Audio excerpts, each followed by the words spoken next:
All right, 25 minutes before 11 o'clock. Our next guest is a rock star in the literary world, Robin. C.J. Box has over 22 novels to his name.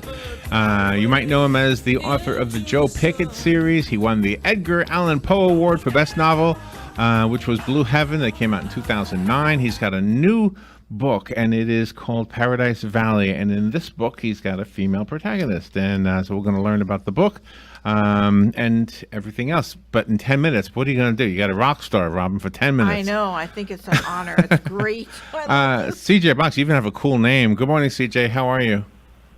I'm just fine, thank you. Thanks for having me on. Where are you calling from?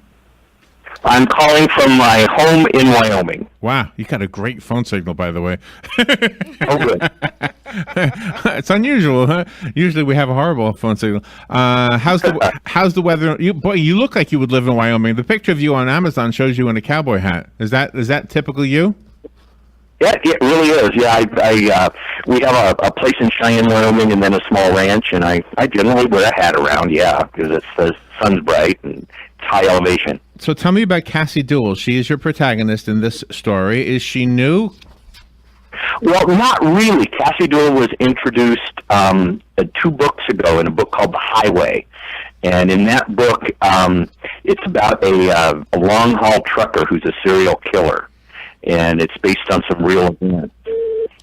Oh, hello? Yeah, go ahead. It's based on some real, what you said. Based on some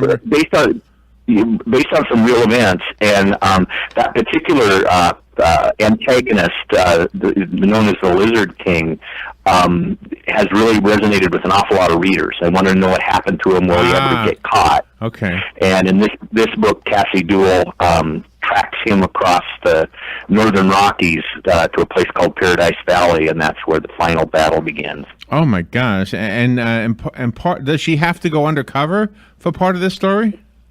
No, that's kind of the strange, twisty part of this, is that she sets a trap for him in the very beginning that goes horribly wrong, and for her as well as her department, and so she's on her own when she's tracking him. How do you? This is probably the dumbest question, but I'm guessing a lot of radio viewers do this. How do the ideas come to you? I mean, you're not a truck driver, right? So do you just view the truck drivers and say, "Oh, I can't imagine this happening"?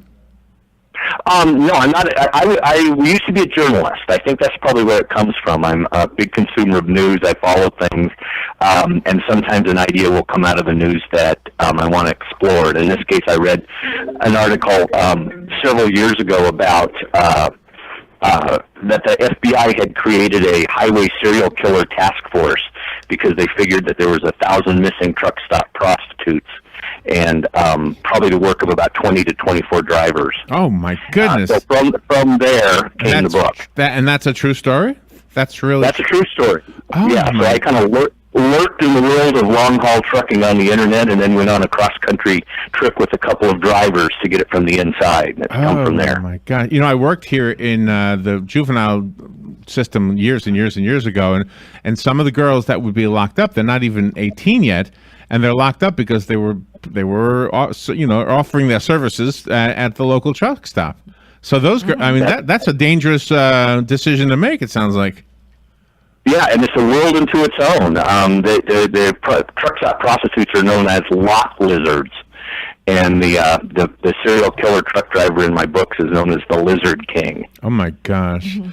And in your book, though, Cassie has to keep herself in check. I mean, even though she's out on her own doing this, she still has a little bit of a vendetta going on in her heart because of losing her fiancé.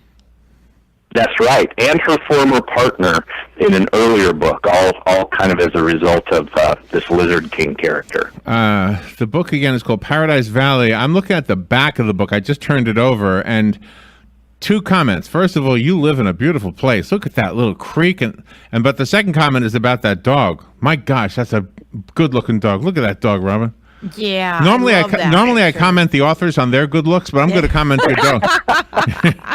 Yeah, that's my hunting dog, Daisy. Yes. Who's the other author we had? Oh, Dean Koontz has been on our show, and he always poses with his dog. Yeah. doesn't he? Am I remembering the right author, Robin? Yes, Dinklage? yes. Okay. When you were writing this, you must have some of your research must have been very upsetting to you on a personal level, because it's hard to really write.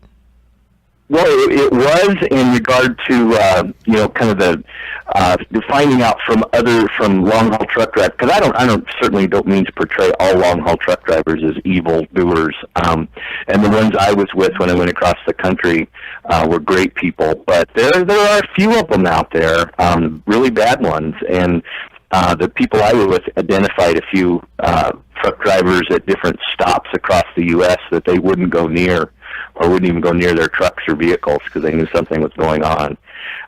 So yeah, to know that they're out there on the nation's highways is disturbing.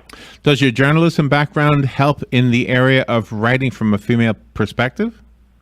Absolutely. I mean, I just kind of put on my old journalist hat and go out and interview people when I'm researching a book, and I do a lot of controversial subjects in the Joe Pickett series, and when I do those, rather than write agenda books, I go and interview people from both sides of the issue, and then try to present those arguments in the book and let the reader come down where they may. But yeah, it certainly does help, and I think it adds realism. And I think readers of these kind of books really want to know that what they're reading is based in reality and not just solely invented in some basement, of some writer. Right. Since some of your books have been optioned for film and television, have you been optioned yourself to be the screenwriter? No, there's nothing has ever made the screen yet or been on TV, but quite a few books have been optioned to do that. We're currently in negotiations for a couple of the books where they've asked me to be a consultant and executive producer on it if it ever comes to fruition. But I don't really necessarily want to be. I'm not a screenwriter. I write books, but I would like to be involved.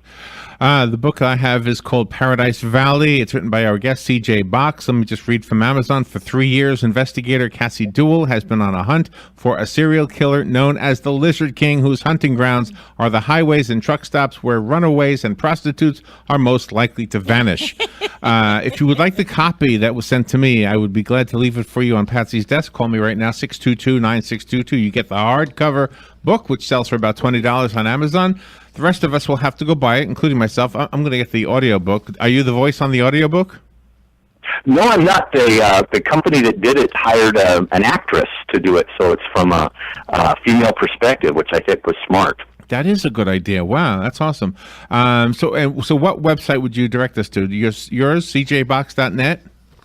That's right, yeah, because I start the book tour tomorrow, and it's mainly West Coast this time, but yeah, it's cjbox.net. Okay, cjbox.net. Thank you, CJ. Good luck with everything you're doing, and what an honor to have you. You truly are a rock star in this, in among the literary rock stars. You're one of them. Thank you so much. Thank you very much. All right, we will be right back.